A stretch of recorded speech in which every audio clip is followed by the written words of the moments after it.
Umashankar Velusamy has 11 patents. That's pretty amazing. Anyone have any patents? No? Okay, there's a few people. Well, he has 11 patents, and he's been in IT, software engineering, for about 13 years. And whenever Uma and I get together, it's always incredible. We have these incredible conversations. And probably 7 or 8 months ago, he sat down with me. We're having coffee at Verizon. And he says, I have this really great system called End-to-End that I'm working on. And I said, Uma, you need to present this at the next SATURN conference. And so here is Uma. I present to you Umashankar Velusamy. Thank you, Beth. Good afternoon, everybody. Welcome. I'm privileged to be among the best minds in the world. Today, we're going to talk under N, acceptance to delivery in N hours. So if you have an under N or under 12 capability, you'll be able to tell your clients for this particular type of request, if you come to us, from the moment we accept the request, we will be able to deliver to the target environment, say production environment, in 12 business hours. We're also going to talk about delivering babies and building emergency rooms. So let's start with the baby. Ages ago, whenever executives ask the IT development teams, can you do something to get this project delivered sooner? A classic waterfall response would be, boss, regardless of how soon you want it, it will take 9 months to deliver a baby. You can cut it short, but you're going to have issues till 9 months and after. But the intelligent response will be, well, yes, we agree. Human babies take 9 months to deliver. But are we asking you to deliver human baby? Puppies and kittens take 2 months to deliver. Possums takes 13 days. I didn't know that myself. So the point is not all deliveries are the same. Same applies to software industry, right? So we have different projects of different durations, but we tend to apply a one-glove-fits-all approach in huge enterprise organizations. So consider your last release. Did all the initiatives in your release delivery take the exact amount of absolute duration? Different durations, but they were all packaged and bundled into one big release. So the common sense question is, does it make sense to wait for something for 2 months or 2 weeks when it actually takes only, say, 12 hours to deliver? Right? The answer is no. So that's where under N comes into picture. Under N is an agile delivery methodology where you do smart delivery of predefined, orchestrated software changes from the moment you accept it to the target environment production or test in N hours, which is the actual number of hours to take to deliver. It is driven by business value. Just because we're delivering fast doesn't mean it can compromise quality. You do everything. We have laws to comply. We have processes to comply. You ensure that everything is done, but you just do it in an agile fashion. It can coexist with your existing delivery cycle where you have complex projects that take 2 months or 2 weeks sprint cycles to deliver. Now, is it even possible? We are talking delivering something in a few hours where we have the practice of delivering indefinite sprint cycles or release cycles. Well, chances are your teams already are doing it. Think about the critical fixes that your teams put in the last release. Like probably it's an overnight fix. Think about those last minute requirements that came in or executive escalations. Teams doubled up to deliver that quickly. They have the capabilities, but they have not been packaged and cataloged in a way that can be exposed to the clients and business partners and say, hey, this team, for this particular situation, they have this capability, and you can invoke it, and this takes this much amount of time. Well, okay, let's say we do identify these capabilities, but how do you go about doing it? Well, nature has the answer. Think about all these species, different types of babies. The input is clearly defined. The output is clearly defined. The process is very clearly defined. It's built into the DNA. Let's not venture too far. Let's look at a man-made example. Consider the emergency room. You never know what comes through the door. The patient is unconscious. But as soon as the patient comes in, there's a definite process. There are people, they get together, everybody has a role to do, everybody knows what to do, they execute the process, they save the patient's lives. Now, if something as complex as a patient's human life can be saved in minutes, sometimes seconds, why can't that be applied to software changes as well, right? So the how, in your organization, build the emergency room, create the framework. These are the components involving challenging the IT teams to expose the hidden capabilities, building the templates, which is your procedure, methods and procedure, and create a governance process on top of it, and enable a medium for everybody to look at what are all the capabilities that are present in different applications, and institute a strong support structure. We'll talk about in detail each of them. And once you have that framework, you can invoke that framework for each of the capabilities. Now, why? Well, why not? Like this is, I mean, who wouldn't like a capability to be delivered in a few hours instead of several days or release cycles? So if it is quickable, it's not an English word, it has to be quicker. And in large organizations, this can exist as a symbiotic relationship. You have this huge release cycle.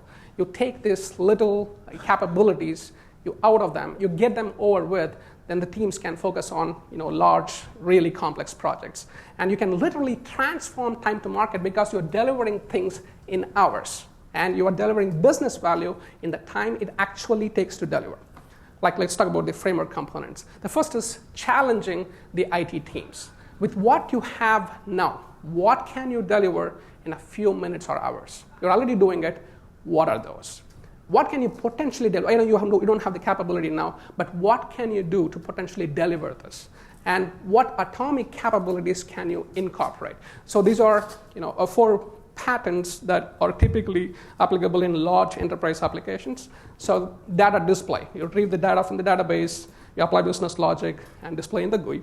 Or data collection, you collect the data in the GUI, apply business logic, store in the database, and initiate communication to do other processing. This is user to system interfaces.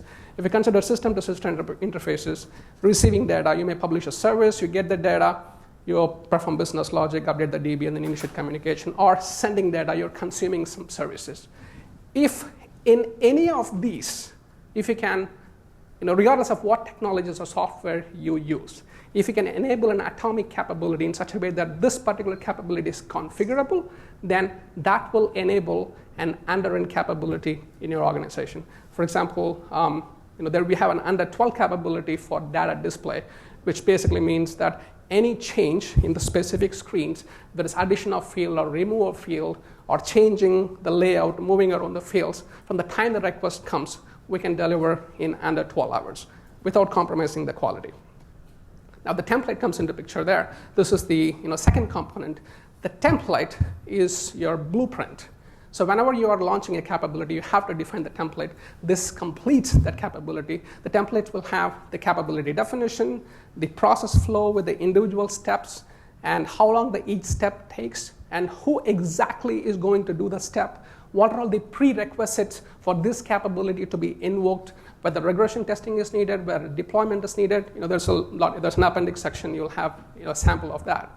And then what is the information to be collected, like checklist items, the required data. If you're adding a new field, for example, what is the name, what is the field name, right? What is the data type? And if it is coming from a different system, what is the source system? So there are very specific questions that you can ask in the template, and then you can define who's going to be doing what as well.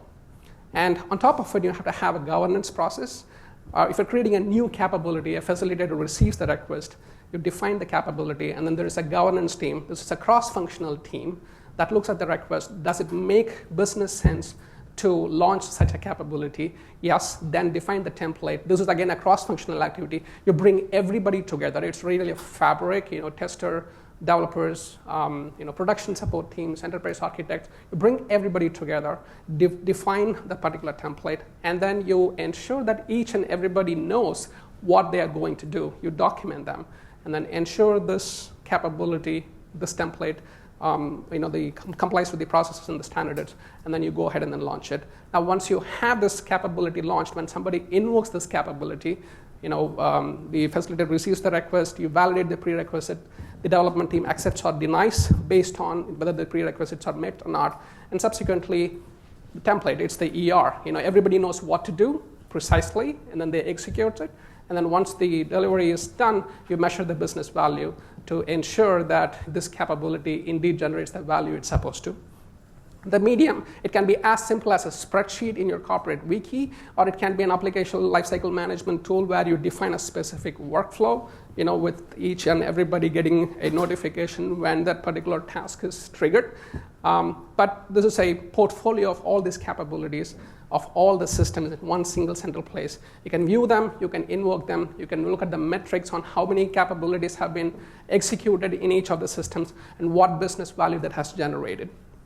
And the support structure. This is important because you have a strong cross-functional executive support that is a must. You have to create a cross-functional governance council that looks at all these new capabilities coming in. And then you create the fabric. This is no one person's job. This is a combination of everybody in the organization coming together to make this happen. And when the very first capability is launched, and one instance is achieved, you have to celebrate the success. And you have to celebrate the success every single time, because the moment you celebrate the success, the entire organization knows what has been done. Then there will be questions like, okay, these guys have done it in under 12 hours or under 4 hours. What did they do? Can this be applied to my system, like in a large enterprise organization? That is the best way to scale it. And then once you have these capabilities broadcast across the board, and you have to challenge the team to evolve the Under into the next level where they can convert this into a self-service where somebody is not requesting. If it is possible for people or your clients to invoke it themselves, they can go ahead and then do it. So these are some examples. So this is one under 12 GUI display change.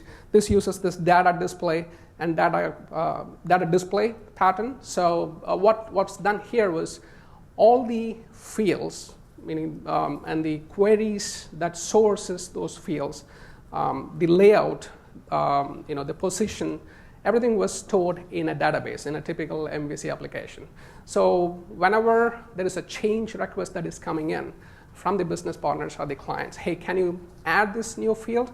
Okay, the team is able to instantly, spring into action. They're able to update the queries. They are able to change, the layouts, and they're able to, generate these SQLs, and they run it. Somebody is testing it, and then it goes into certification, and then it's deployed into production. Under 24 interface changes, then ESB tool, Enterprise Service Bus tool, was introduced in an application.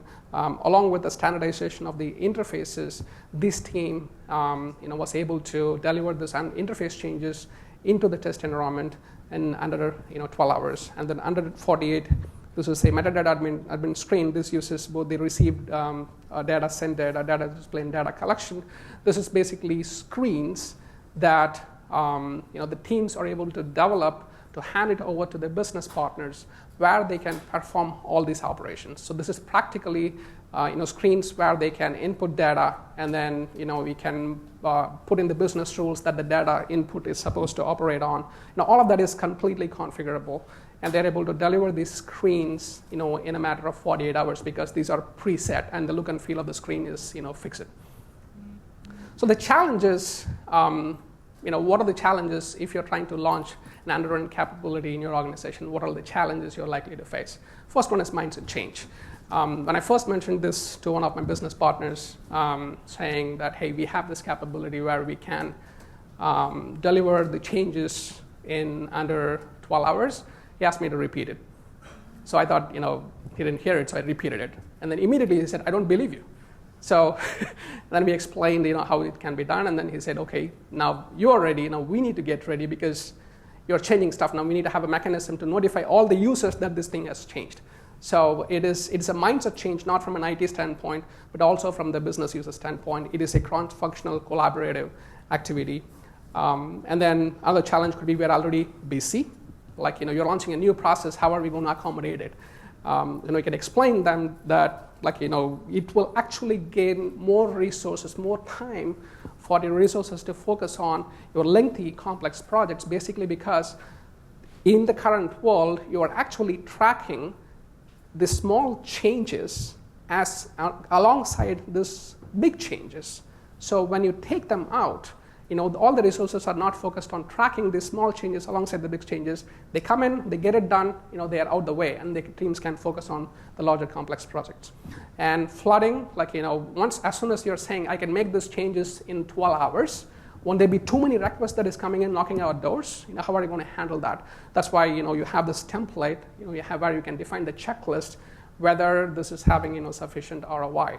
This particular capability, does it make business sense? So you can have this checklist to ensure, you don't get flooded with requests that does not generate business value. Is it just a new name? We're already doing it, meaning you're calling it a new name. What difference does it make? There is value, explain the value of the formal exposure, because you may be doing it in one single application. There is a pattern that you have implemented, you have a capability, but the moment you formalize it, the moment you give it a name, the moment you publicize it across the organization, there is value because other people are going to know about it. They're going to see if they can, adapt the same operation and gain the business value in, their side of the house as well. And then getting cross-functional team support, that can be a challenge. But if you align this with the organizational goals, then it will be easier to pass that hurdle. And then other challenge could be change in architecture tools. It requires investment because, for example, this team may say, I can make interface changes really quick, but I need a new enterprise service bus tool, like Fuse or OSB. So there is capital dollars involved, but you can support that with ROI, and then you can overcome that hurdle. When does it fail? When used to bypass the processes. This is under 12 hours. 12 hours we can get this done, but that doesn't mean this is a free ticket to bypass all the processes. No, right? You have to have the processes followed. Whenever you're defining a capability, it has to be complete. You have to complete all the processes. It has to be thorough. There is no room for technical debt. You cannot cut corners. It has to be thorough all the way. So if you don't get to that stage, you don't launch that capability because each capability has to stand on its own. And wrong choice of tools and architecture can cause this entire initiative to fail. And when trying to squeeze really large projects into this fashion, right? If something takes 2 months, you don't try to squeeze that in under 24 hours because when you do that template definition, you will know how long this is actually going to take, and you choose to apply only those projects that can be done in an under-run fashion. Summary, under-run is acceptance to delivery in N hours without compromising the quality, and it needs a definite framework with all these components. And the mantra is if it is quickable, it has to be delivered quicker, and it can coexist with your delivery cycle. What we're really saying is, you might have this, huge freight train where you have, meaning I call it a 2-week delivery cycle as a freight train or 1-week delivery cycle as a freight train. You do have this in your organizations, and it does, for complex projects, it does take that much amount of time. But if it is a small package and it can be delivered quick, why not? You can do that, and it can really coexist. We're not saying convert everything to this fashion. Identify those capabilities that can be done quicker and convert them into this fashion. And to summarize again, is know your type of baby, deliver your babies, and build your emergency rooms. Thank you.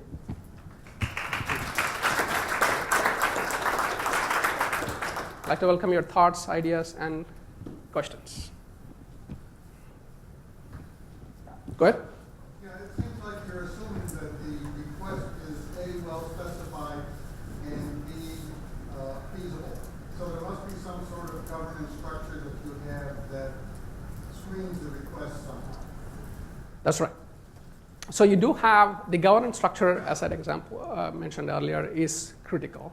So this is a sample template for that particular capability. Again, it depends on your organization, what kind of domain you are in, and what kind of technologies you use.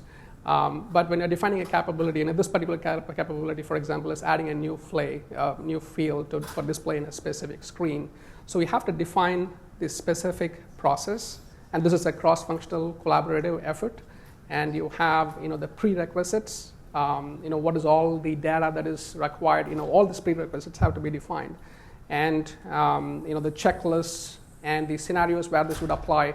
Estimated time for each of these steps. Development, testing. So all of this have to be defined, and this is one template. But you can come up with your templates depending upon your needs. But that is very, very critical. Having a governance process and a support structure and a template mechanism, absolutely. Does it help you? Does it answer? Okay. Go ahead. This is raw effort in the sense the under 12 is the raw effort. It doesn't mean the scheduling is 12 hours, right? Sorry, I didn't get your question. There's a difference between effort and schedule. And so when you're talking about under 12, this is the effort that is to do with the capability to produce it. It doesn't mean the scheduling is 12 hours. That is correct. Yes, absolutely. So in order for you to define a specific capability, be it under 4 or under 12 or under 16 or under 40, you may take however long it takes to define that particular capability because you have to do a very thorough job. And it depends on the complexity of the capability that you're trying to enable. That is right. It doesn't mean that if it is an under 12 capability, we will be able to frame that capability and launch that capability in under 12 hours. It may very well take a week or 2 weeks or even a month to define such a capability because, like I said, there's an IT side, software architecture side, we can define this capability because we know the technical know-how. But you may have a user community that is spread throughout the world. They may be using different languages, they have different training materials across the board. So if you have to get your users up to speed as well, okay, now with the launch of this capability, every time you log in, there is going to be a notification that's going to be popping up, and it is going to tell you what has changed in this application. So all of that has to be factored in before you launch this capability. So absolutely, you're correct. Does that help your question? Thank you. Any more questions?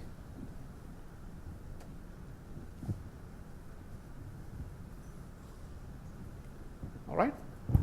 Thank you very much.